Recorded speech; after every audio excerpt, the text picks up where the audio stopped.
Stay back, damn you. The butcher's warning came as a low, guttural snarl. He didn't need to look back to know Lin Yi was charging straight into the danger. Get out of here. I don't need a half-grown brat acting like a savior. And Cheng Dao bared his teeth and swung his arm. A skinning knife sang through the air, its blade a silver blur that severed the wet, writhing tentacles reaching for him. A heavy cleaver crashed through a monster's joint, immediately followed by the precise bite of a slicing knife that sheared the limb off in a spray of darkness. Move it. Don't just stand there being a target. Two specialized boning knives shot out like harpoons, catching Lin Yi and Chu Kai by their collars and yanking them backward, away from the snapping jaws. The rest of his arsenal spun into a lethal defensive ring around the boys, striking relentlessly at any creature that dared to close in, carving a corridor through the chaos. Is that the best you freaks can do? Try harder.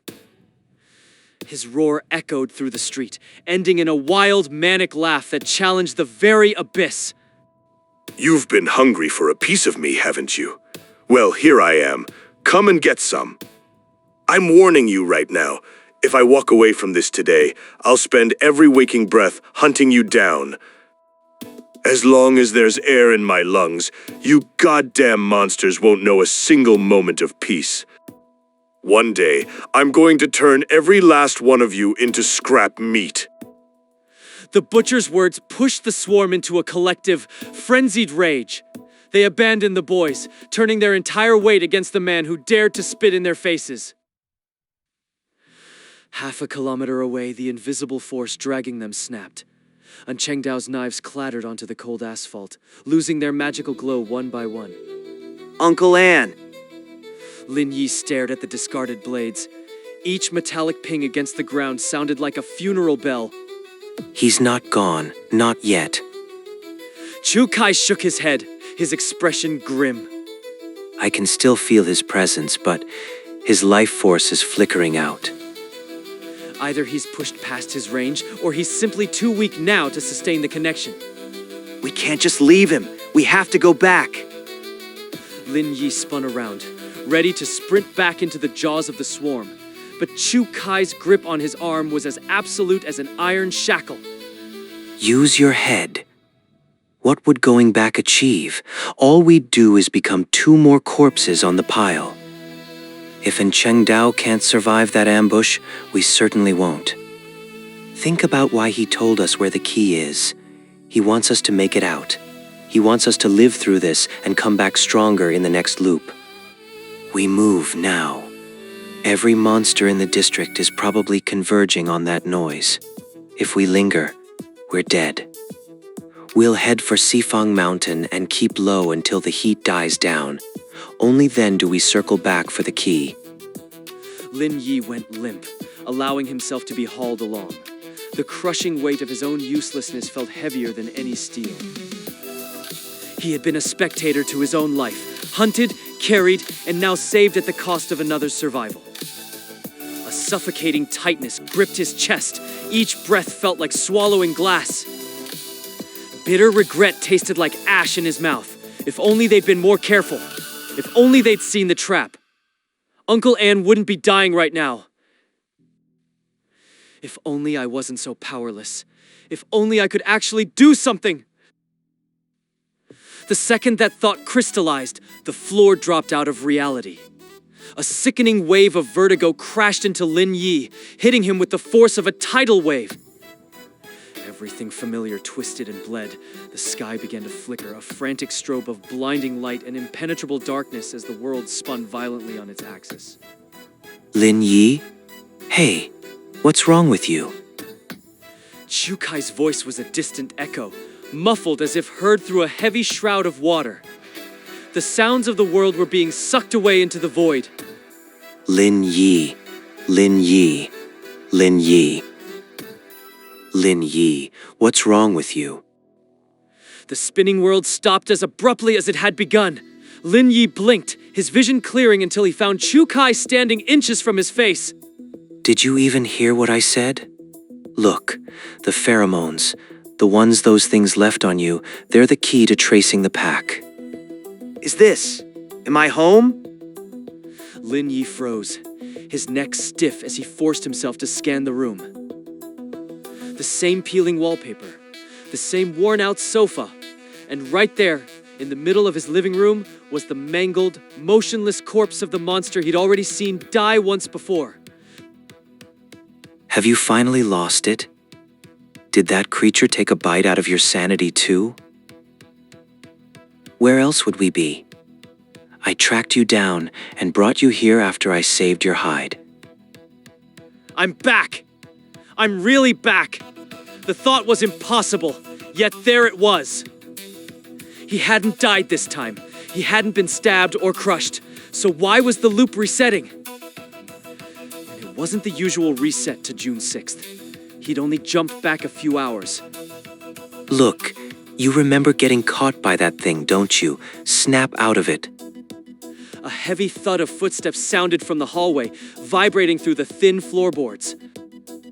Lin Yi's head snapped toward the door, and Cheng Dao stepped inside, a carbon copy of the entrance he'd made just a few hours ago. Or was it in the future? The butcher barely glanced at the dead monstrosity. With a sharp gesture, the cleaver embedded in the creature's throat jerked free and flew back to his hand with a wet squelch. He spotted the car keys resting on the shoe cabinet and snatched them up without breaking stride. The boy's alive. Good. Now both of you move. We're heading to the meat shop. No, we can't go to the meat shop. Shh, keep your voice down. Chu Kai nearly lunged to clamp his hand over Lin Yi's mouth, his eyes darting toward the apartment's thin walls. You want to invite every monster in the building to dinner.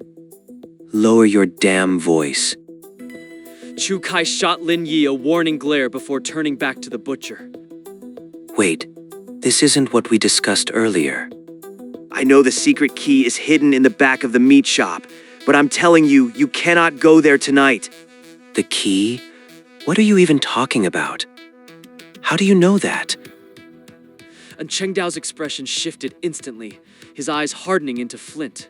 A razor-sharp, bloodletting knife snapped out of his bag, hovering like a striking cobra inches from Lin Yi's throat.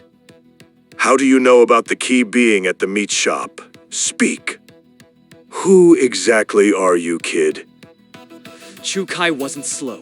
He saw the panic in Cheng Dao's eyes and the absolute certainty in Lin Yi's warning.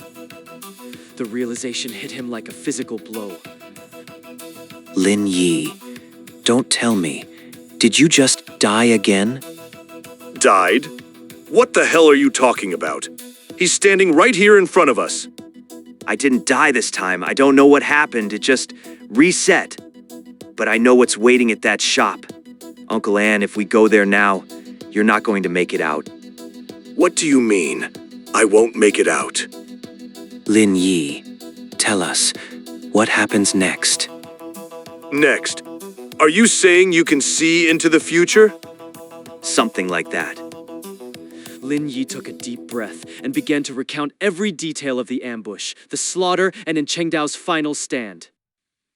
By the time he finished, the faces of both men were drained of all color. The bastards. They really weren't going to let me just walk away, were they? And Cheng Dao spat on the floor, his knuckles white as he gripped his tools. The knives in his bag rattled together, a chorus of angry steel reflecting his own rising fury. So, we're trapped. We can't leave the city without that key, but the key is at the heart of a death trap. The moment we show our faces at the shop, we're surrounded by the entire pack. Isn't that just a fancy way of saying we're already dead? Not if we change the game. I think I have a plan. Lin Yi's mind was racing now, the pieces of a desperate strategy clicking into place. He looked squarely at the butcher. If we do this right, we might just be able to snatch those tickets out of hell before they even know we're there. As long as Uncle Ann stays away from that butcher shop, the monsters shouldn't be able to get their hands on him. Lin Yi's attempt at logic was met with a look of pure exasperation from Chu Kai. Are you even listening to yourself right now? You think those things are just going to pack up and leave just because he doesn't show up? They're not just waiting for him, they're guarding the prize. The second we try to reclaim that key, we're as good as dead. They aren't stupid, Lin Yi. They'll know exactly why two kids are poking around a meat shop in the middle of the night. But what if they think he's somewhere else? The realization hit Chu Kai instantly, his eyes widening as the pieces fell into place. A distraction. You want to lure them away from their post? Exactly. They're sitting there waiting for us to walk into their trap, so we're gonna build a bigger one. It's time to show these monsters that they aren't the only ones who can hunt. Chu Kai hesitated, the gravity of the plan weighing on him. But even if he draws them out, can we be sure the shop will be empty? If even a single one of them stays behind, we're in no position to fight back. Lin Yi had already factored that risk into his strategy. We won't need to. We'll be fighting on our own terms, hit and run. Tonight, we're turning this city into a madhouse. Uncle Ann will circle the districts, striking at them wherever they gather and disappearing before they can react. Don't stick around for a fight, Uncle Ann. Just wake them up and move to the next target. Meanwhile, I'll be stoking the fires in our class group chat. Chu Kai looked baffled, wondering why he would ever engage with those things again. The group chat? What are you sending messages in there for? To cause chaos. The monsters in our class definitely know about Uncle Ann. I will post false information in the group, and those classmates will pass the word along to the other monsters. At the same time, I will also keep making emergency calls to create even more confusion. But if you do that, won't every monster in the entire city come out? And Cheng Dao, who had been listening in silence, finally spoke up, his voice steady. No, this city is essentially a livestock farm. Unless it is absolutely necessary, the monsters here will not mobilize in full force. Otherwise, I would not have survived this long. I've always wondered, since most people living here are just monsters in disguise, why don't they show their true forms? Why do they insist on appearing as humans?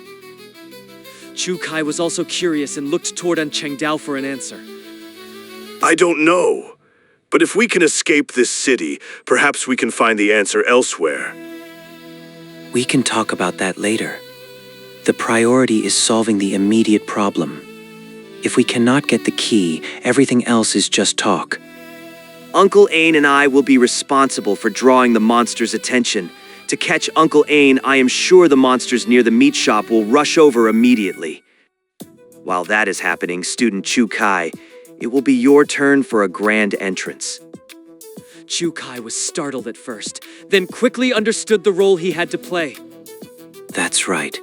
My ability allows me to sense the locations of monsters, entering the meat shop without being detected. I suppose I am the only one who can do it. In that case, what are we waiting for? Let's move.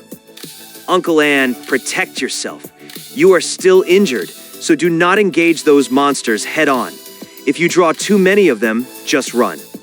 We will each complete our assigned tasks and meet at Sifang Mountain. Let's go. With the plan decided, the three of them rushed downstairs. And Cheng Dao drove away, heading in the opposite direction of the meat shop. Chu Kai wasted no time, sprinting toward the meat shop to wait for his opening. Lin Yi's role was more fluid. His job was to sow discord, weaving a web of lies to keep the monsters from pinning down An Cheng Dao. From his vantage point, Lin Yi watched the two of them vanish into the city's darkness. He pulled out his phone and tapped into the class group chat. Urgent, you won't believe what just happened. This is huge. Don't ignore this or you'll regret it. Everyone. The response was instantaneous. Lin Yi wasn't surprised. He knew from his past loops that these creatures stayed awake long into the night after the exams were over. It was a bitter irony, monsters stressing over human college entrance exams. He almost felt a pang of pity for their dedication to the charade. The killer is back. He just made a statement. He's going to slaughter the entire city tonight. The chat exploded into a flurry of messages, his classmates, or the things wearing their skin chattering with frantic curiosity. Lin Yi held back on the fake coordinates for now. He needed to synchronize his disinformation with the start of An Cheng Dao's assault. Those first messages were just the hook. Now it was time for the emergency lines. Help! Someone help me! I just saw the murderer from the news. Yes, him. He was on a motorcycle, heading straight for the city center. I don't know what he wants, but he looks terrifying and unhinged. Wait, he was heading towards City General Hospital. Is he planning to start there? Oh God, this is terrifying. While he spun the story over the phone, Lin Yi's feet were already moving, carrying him toward a nearby park. He reached into his bag, pulling out the glass liquor bottles he'd scavenged from his home. Upon reaching the park, he began dousing the trash bins and flower beds with high-proof alcohol, the sharp sting of spirits filling the night air. In any other life, Lin Yi would have never dreamed of committing arson. He was a good student, a law-abiding citizen. But today, laws were a luxury for the living. He wasn't dealing with people anymore. He was facing monsters that viewed his entire race as meat. Reason had no place here. Satisfied with his handiwork, Lin Yi turned and fled into the shadows, leaving the growing inferno behind.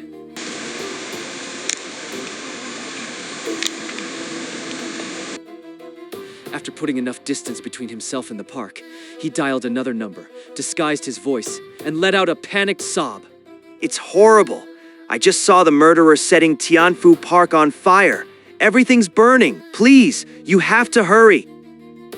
While the sirens began to wail in the distance, the class group chat was in a state of absolute frenzy.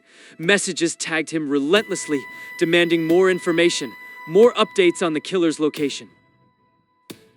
Lin Yi picked a random address and typed it out, telling the group the killer was heading that way and to stay safe.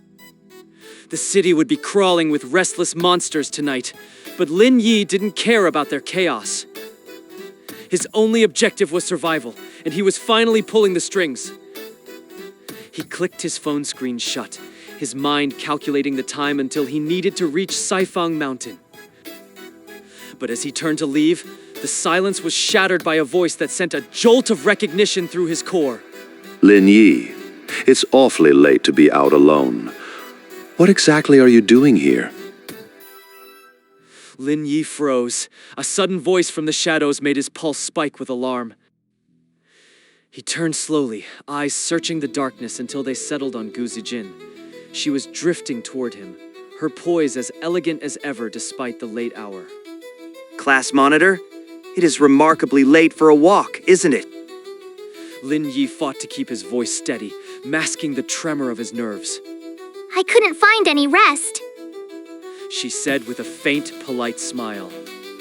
I thought some fresh air might help. Funny. I had the same idea. As she drew closer, Lin Yi gritted his teeth. Every instinct screamed at him to run, to put as much distance as possible between himself and this creature. He knew the truth now. This girl, someone he once admired from afar, was nothing more than a monster draped in a stolen human shell. The realization made him want to recoil in disgust. Lin Yi, I noticed you weren't there for the exam the other day. She said, her tone dripping with mock concern. And you missed the graduation gathering yesterday? Is everything all right at home? The others have been trying to reach you. You haven't responded to anyone's messages. Lin Yi remembered the deluge of notifications, but he had been far too busy surviving his own parents' attempts to kill him to worry about group chats. If you're facing any trouble, you can always talk to me. I'd be more than happy to help in any way I can.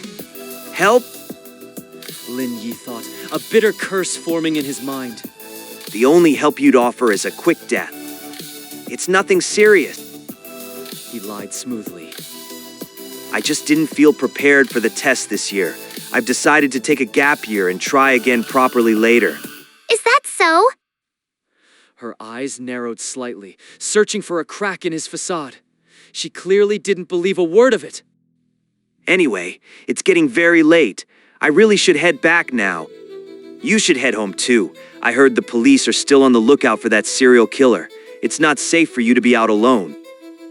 Without waiting for another word, he began to turn away, desperate to end this charade before he slipped up. Just as he moved to put the encounter behind him, her voice snagged him again, sharp and insistent. Lin Yi, walk you all the way back. It really is far too late. Wait, what? A jolt of pure panic struck him. The cold, dead remains of the creature that used to be his father were still tucked away behind his front door. If she came anywhere near his apartment, the secret would be out. There's really no need for that, class monitor. I've walked this way 1,000 times. I can handle it myself. I just worry about how unsafe the streets have become. You should get home as soon as you can. Actually, since you're so concerned about safety, why don't you walk me home instead? She kept that practiced, eerie smile on her face, leaning in slightly. Surely you wouldn't let a girl like me traverse these dark streets alone, would you? A girl? Lin Yi scoffed internally, his skin crawling at her audacity. You're a monster wearing a human skin. If anything, you're the thing people should be afraid of. I think I'll pass. Lin Yi said, shaking his head. He didn't want to spend another second in her presence, let alone wander through the shadows of the city together. If people saw us alone like this at night, they'd get the wrong idea. It's better if we just part ways here. Besides, if you're really worried, just hail a cab.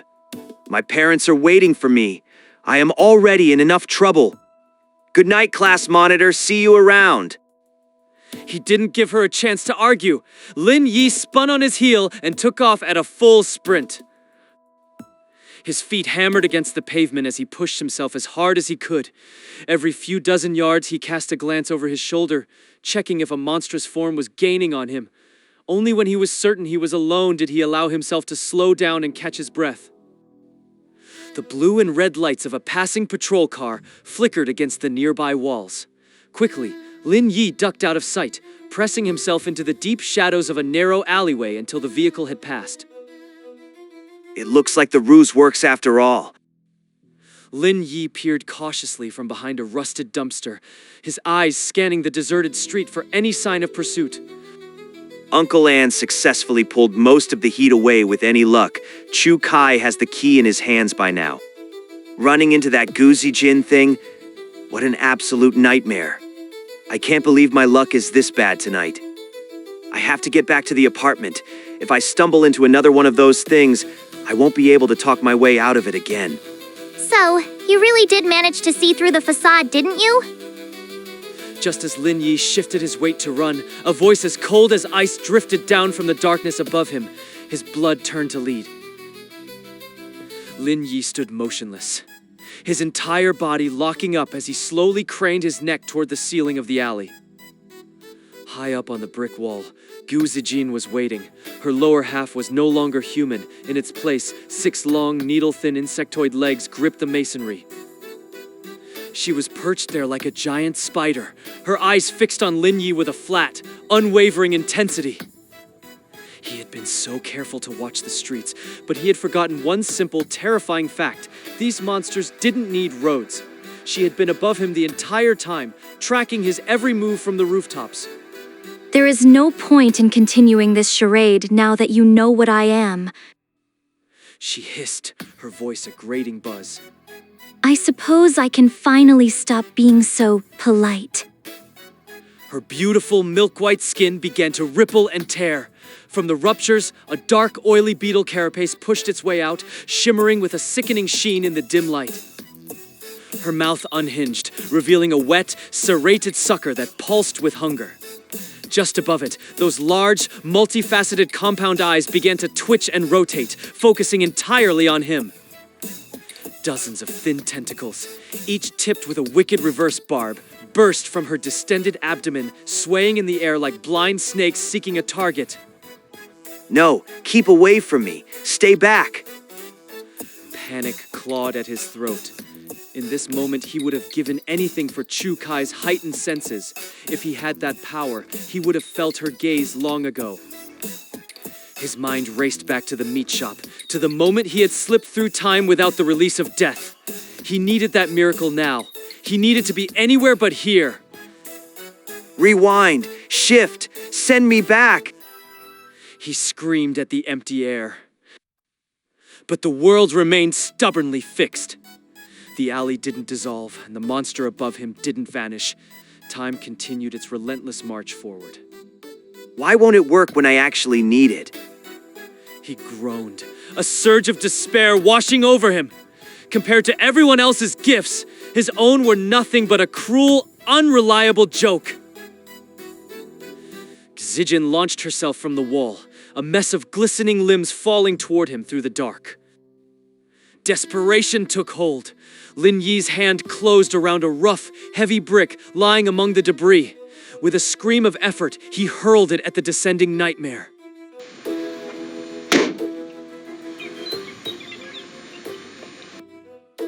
Zijin hit the ground, a snarl of pure fury twisting her half-human features. She didn't look dead, but she was definitely hurt. Lin Yi stood his ground, heart hammering against his ribs as he watched her. He expected her to simply shrug off the blow, but she was slow to recover. His eyes fixed on the point of impact. There, in the center of her obsidian forehead, was a distinct, shallow depression. The shell had buckled under the weight of a simple brick. That shouldn't have happened. How is she this soft? He remembered the monsters at the meat shop, living fortresses of chitin that turned blades into scrap metal. Even in Cheng Dao's butcher knives had struggled to bite into those mature carapaces. But this thing before him was different. She was smaller, thinner, and her anatomy seemed less defined. The realization hit him like a lightning bolt. She wasn't like the others. She was an underdeveloped juvenile, a monster that hadn't yet reached its full, terrifying maturity. Her armor was still forming, her body still growing. She was vulnerable in a way the older ones weren't. For the first time since the chase began, a sliver of confidence took root in his heart. If she was soft enough for a brick to dent her, she was soft enough to bleed. He needed to play this carefully. He couldn't win a fair fight, but he could certainly outthink a hungry youth. Zijin didn't give him long to think. Her 6 legs tensed, digging into the asphalt as she prepared to lunge again, her eyes burning with a vengeful fire. She sprang, a blur of dark segments and reaching tentacles, moving with a speed that left Lin Yi with only a fraction of a second to react. Hold on, just for a second. Lin Yi's voice cut through the air, stopping the creature in its tracks. He knew the one thing more powerful than their hunger, their selfishness. These things were solitary predators by nature. They would rather starve than share a choice kill with another of their kind.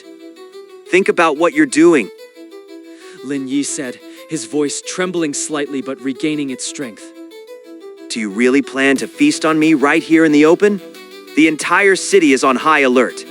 Between the police and the other monsters lured out by the chaos, we were practically in a fishbowl.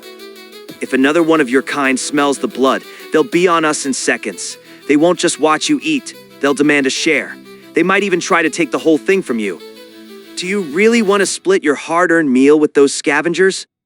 If you want to enjoy every last bite in peace, I can take you somewhere secluded, a place where nobody will bother us. He locked eyes with the multifaceted gaze of the monster, his own expression set in a grim, desperate challenge. After all, even a piece of livestock like me deserves a shred of dignity. If I'm going to be eaten, I'd rather it be done with some privacy. Lin Yi understood the situation perfectly. Confronting Gu Zijin here, in this cramped alleyway, would be suicide. He was armed with nothing but his wits, and any struggle would inevitably draw more of those creatures to the scene. He decided to play on their inherent greed. A change of location was his only gambit. The meat shop was too risky. There was no telling if Chukai was still there, or if other predators were lurking in the shadows. If they saw him with one of their own, they'd realize he knew their secret. A fully evolved monster would end him before he could even draw breath. Sifang Mountain was out as well. The journey was too long, and being trapped on the open road was a death sentence. His mind raced, finally settling on a specific coordinate, the ruined factory on the back hill. He'd used that place before. In another life, he'd already rigged it to eliminate Lu Linhai. He knew every corridor, every structural weakness. He understood the terrain better than Gu Zijin ever could. At this hour, the hill was desolate. It was the perfect arena to murder a monster. Lin Yi had never faced a predator entirely alone before. As they climbed, his heart felt like a trapped bird beating against his ribs, a dizzying cocktail of paralyzing dread and lethal excitement. The hill behind the city? Zijin finally spoke, her voice cutting through the heavy night air as they neared the peak. That's right, the back hill. Lin Yi kept his tone level, forcing his voice to remain steady despite the adrenaline coursing through him. Fewer people venture up here. You won't have to worry about other monsters trying to steal your meal once you're done. He could feel her eyes on him. Afraid she might reconsider, he pressed his advantage. Think about it. No cleanup, no evidence. You can just wipe your mouth and disappear. It's clean, it's efficient, and it's private. It's practically a perfect dining spot, isn't it? Zijin offered no response, but her continued pace suggested she was satisfied with the choice of arena. The midnight air on the hill was stiflingly quiet. A low breeze occasionally rustled the canopy, the leaves scratching together with an eerie, rhythmic scrape that sounded like dry skin on stone. The moment they crossed the threshold into the skeletal factory, Gu Zijin's human mask shattered. Her arms lengthened into jagged, scythe-like blades, and the wet, thrashing tentacles beneath her coat lunged outward. She was done waiting. The hunger was a physical weight, driving her to tear into him immediately. But she hadn't counted on one thing. Lin Yi wasn't waiting to be eaten. In a single, fluid motion, Lin Yi pivoted. He snatched a jagged rock from the debris-strewn floor and hurled it with a guttural roar. A heavy stone slams into the monster's carapace with a sickening crack, the sound echoing through the hollow workshop. Here, in the vast ruins of the workshop, the environment was his ally. Every fragment of concrete, every rusted bolt was a potential weapon. He could scream, he could claw, and no one would ever hear him. You ugly piece of shit. Lin Yi spat the words, his eyes burning with a defiance he hadn't known he possessed. You think I'm just gonna roll over? If you want my blood, you're going to have to work for it. He didn't stop. He scooped up more stones, peppering her with a relentless barrage of projectiles. The rocks did little more than scuff her beetle carapace, but the insult of it was enough. The monster was beyond enraged.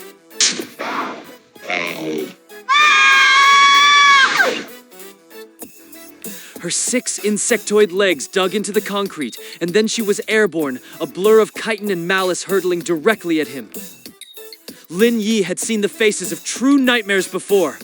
Compared to the titans he'd faced, this half-formed predator didn't paralyze him with fear.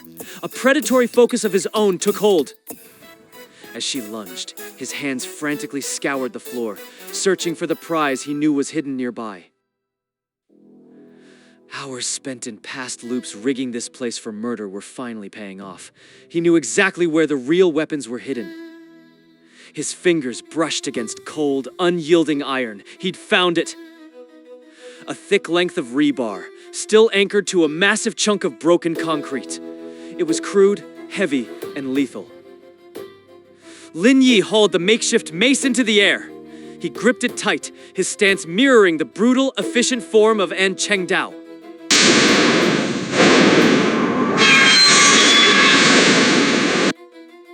With a guttural roar, he swung the concrete weight directly into the path of the barreling monster. The concrete shatters against the monster's side with a bone-jarring thud crack. He expected the blow to break her, but the reality was a cold shock. The concrete merely scarred her carapace, failing to even check her momentum. Only now did he realize the sheer, terrifying scale of An Chengdao's true strength. This blow, which would have crushed a human, barely registered to the creature. The recoil traveled up the rebar, turning his arms to leaden weights. He stumbled, his balance failing as he nearly hit the floor. The monster's abdominal tentacles lashed out like living whips, coiling around the iron bar. Lin Yi released his grip instantly, narrowly avoiding being reeled in like a fish on a line. Is this the best you can do? Zijin sneered, her tentacles flicking the heavy rebar aside as if it were a mere toy. How pathetic! You really thought these toys would keep you from being slaughtered? Lin Yi didn't waste breath on an answer. He ignored his trembling limbs, scrambled upright, and bolted for the skeletal staircase. There is no escape for you. Zijin's rage had shifted into something darker, more sadistic. She wouldn't just kill him now. She was going to savor every ounce of his terror before the end. If you want a game, little human, I'll play it with you until your very last breath.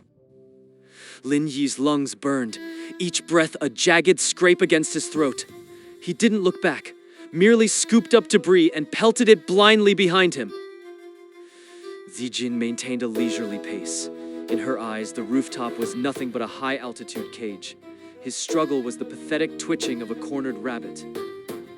But the moment they broke onto the final floor, the prey became the predator. Lin Yi didn't stop to cower. He spun on his heel and launched himself directly into her. The sheer audacity of the move froze her for a microsecond. By the time she reacted, his arms were locked around her in a desperate, bone-straining grapple.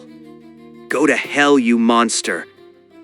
The rooftop was a sheer drop with no railing to speak of. Lin Yi poured every remaining spark of energy into his legs, and with a primal roar, he hauled both of them over the void. For a moment, gravity vanished. They plummeted through the cold night air, the wind screaming past their ears. A suicide pact? Really? Even as they fell, Gu Zijin's voice remained thick with arrogance. A fall like this might break a human, but it was merely an inconvenience to her. You actually think this will kill me? You're thinking too much. Lin Yi's voice was a cold hiss against the wind, his eyes burning with a dark, triumphant light. Only now did Gu Zijin see it, a dark line trailing from his waist, snapping taut against the moonlit sky. A lifeline. In another timeline, he'd used this very rope to snare Lulin Hai. Now, it was his only chance at survival. He'd known exactly where it was kept. Every rock he'd thrown was a calculated distraction, a smokescreen to hide the fact that he was securing a harness as he ran. He'd run not out of fear, but because he needed seconds to secure the other end to the factory's steel bones. He might have jumped, but he was never going to hit the ground. You're the only one who's not coming back from this drop.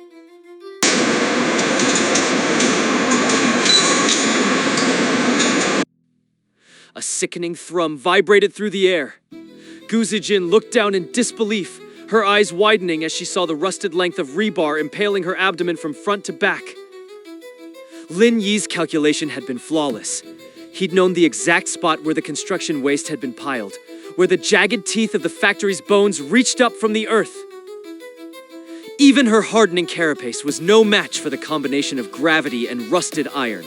The jagged metal had punched through her defenses like they were made of parchment. Lin Yi hung suspended in the air, the rope cutting into his waist as he looked down at the twitching, impaled nightmare below. A cold, breathless laugh echoes in the desolate yard, a sound stripped of everything but the raw instinct to survive. I told you. Lin Yi managed to gasp out the words between jagged breaths, his gaze fixed on his fallen predator. You're the only one who's not walking away from this factory today. Zijin thrashes on the ground, a guttural scream of agony tearing from her throat as her 6 insectoid legs claw at the air in a desperate attempt to stand. But the rebar has her pinned. It pierces through her back and into the earth, trapping her like a specimen on a board. Every time she moves, the metal spike churns inside her open wound. Her belly tentacles lash out, coiling around the rod with a wet, squelching sound. She tries to yank the rebar free, but when it won't budge, she begins to drag herself upward. She's trying to slide her body along the cold steel, inching her way off the spike. Lin Yi watches from above, his eyes cold and unwavering. He knows exactly what she's trying to do, and he isn't about to give the monster its chance to escape. Ignoring the sharp pulse of pain in his hip, he hauls himself back onto the factory roof. His fingers scrape against the grit as he reaches for a heavy piece of masonry. He heaves the jagged stone over his head, his muscles straining. With a grunt of exertion, he hurls it down at the creature below.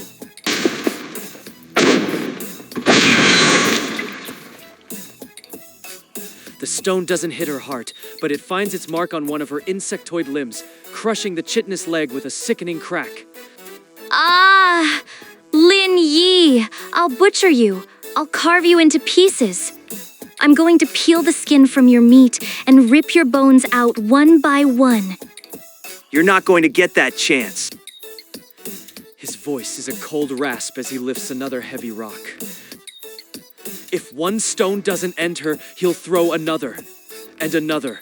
He continues the assault, raining debris down on the thrashing monstrosity. No. Wait, stop. Please, stop. Zijin finally seems to grasp the hopelessness of her situation. Her venomous curses die away, replaced by a frail, pitiful plea. Lin Yi, please, let me go. The voice is so familiar. It carries a gentleness that once felt like sanctuary in the classroom. Lin Yi, think of all the time we've shared. For the sake of our years as classmates, won't you spare my life? Don't you remember how well I treated you? How could you forget everything so easily? I haven't forgotten a thing. Lin Yi's teeth are clenched so tight his jaw aches. Each word is hard-won. In fact, I remember it all too well. He hadn't expected the monsters into grovel, but the sound of her begging doesn't soften his resolve. It only sharpens his hatred. It's exactly because my memory is so clear that I'll never forget how you slaughtered me right here in the past. Zijin freezes, her multifaceted eyes wide with confusion. She doesn't understand a word he's saying. I killed you? Lin Yi? What are you talking about? I never had any intention of hurting you. You don't need to understand. Lin Yi's voice is devoid of warmth. It's enough that I'm the one who remembers. He continued to rain stones down on the creature. When the roof ran out of debris, he ventured down to the next floor to scavenge for more. The abandoned factory was a graveyard of industrial waste. There was no end to the ammunition he could find. Lin Yi threw them without pity, over and over until the monster's thrashing grew weak and finally ceased altogether. He didn't stop until the first pale streaks of dawn began to bleed across the horizon. Exhausted, Lin Yi slumped onto the grimy floor, his body feeling as if every muscle had been turned to lead. He tilted his head back, staring up at the lightening sky, and let out a raw, jagged burst of laughter. This was the place where Gu Zijin had slaughtered him in another life. Now, he had claimed his vengeance on the very same ground. In that solitary moment, the crushing weight he'd been carrying in his chest finally began to fracture and fall away. He had only killed an underdeveloped monster, a mere fraction of what he was up against, but to Lin Yi, it felt like a monumental victory. Just you wait. His roar echoed through the empty workshop, a vow of defiance against the world. One day, I'm gonna hunt every single one of you freaks down. You're all going to die. The sudden, sharp trill of a phone shattered the silence, making Lin Yi nearly jump out of his skin. He fumbled with the device, checking the screen. It was Chukai's old dumb phone. Hello? Where the hell are you? I'm at Back Hill. Back Hill? What are you doing out there? Do you have any idea what time it is? Uncle Anne is already back. Why haven't you shown up yet? I honestly thought you'd been snatched by those things again. The barrage of frantic questions touched something deep in Lin Yi. Even without a family of his own, at least he knew he had brothers who cared. Something like that. I ran into Gu Zijin. There's a sharp, heavy silence on the other end of the line. Don't tell me? Do we have to start over? Are we resetting? A faint, grim smile touches Lin Yi's lips as he responds. No need for that. I killed her. What? You took down a monster? You did it alone? I'll explain everything when I see you. It's not safe to stay here. Lin Yi realizes he can't afford to let his guard down. Not yet. He needs to move fast, reach Sifang Mountain, and figure out the next phase of the plan with the others. He snaps the phone shut and looks down one last time at where Guzijin's broken body lies. Goodbye, Monitor. He turns away, leaving the shadow of the factory and the memory of his death behind. By the time Lin Yi makes it back to Sifang Mountain, Lu Linhai is already sprinting toward him. Lin Yi, thank God you're back. Are you all right? Lu Linhai checks him over with frantic intensity, almost vibrating with nervous energy. He only stops and sighs in relief once he's certain Lin Yi hasn't lost any limbs. Chu Kai told me you ran into one of those things. I was about to have a total meltdown. He's been acting like a mindless brute. He was just about to charge off to Back Hill to find you on his own. Chu Kai walks over, his expression guarded. He scans the dark periphery of the clearing, his eyes wary. Only after he's sure Lin Yi hasn't brought any tail back does he continue. You're one lucky bastard, Lin Yi, to think you actually managed to kill a monster. It wasn't a fully grown one. Its carapace hadn't hardened like the adults we've seen. I used a few cheap tricks. Got lucky, I guess. Lin Yi recounts the brutal details of the encounter. As the story unfolds, the others can't help but wipe the cold sweat from their brows. Brother Lin Yi, you really aren't hurt, are you? I'm fine, Shu Yun. Really. He offers her a small, reassuring smile before turning back to Chu Kai. Where's Uncle An? Up ahead. His wounds haven't healed yet, and he spent the entire night on the move. He finally crashed while we were waiting for you to show up.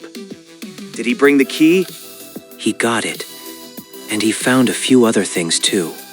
Come on, I'll show you. Near the edge of the jagged cliff, Lin Yi sees Chengdao's still form lying on the ground. Sensing the movement nearby, Chengdao suddenly sits up, his lethargy vanishing in an instant. Uncle An. Lin Yi offers a respectful greeting, but the older man doesn't acknowledge him. Instead, he simply rolls over and lies back down, his energy apparently exhausted. Nestled on the ground beside him is a weathered metal box and a thick, tattered file folder. The key is inside the box. Chu Kai stoops down, picks up the metal container, and presses it into Lin Yi's hands. Lin Yi prees the lid open. As he sees the contents, a jolt of pure shock flashes through his eyes. He rubs his eyes vigorously, half convinced his mind is finally starting to snap under the strain. Is this actually the key? Resting inside the palm-sized iron box is a single, radiant crystal in the shape of a diamond. Chu Kai responds with a slow, solemn nod. For a moment, Lin Yi feels the very foundations of his reality begin to crumble. I know exactly what you're thinking. I felt the same way when I first laid eyes on it. After all, this thing doesn't resemble any key we've ever known. Seriously! I thought we'd messed up and grabbed some random piece of glass at first. I don't think it's a key in the literal sense. It feels more like some kind of jamming device. Uncle An told us about those invisible barriers ringing the city. This crystal, it must be designed to interfere with them, allowing us to pass through without being detected. I'm starting to think this world is even more bizarre than we imagined. Lin Yi can't suppress a heavy, weary sigh.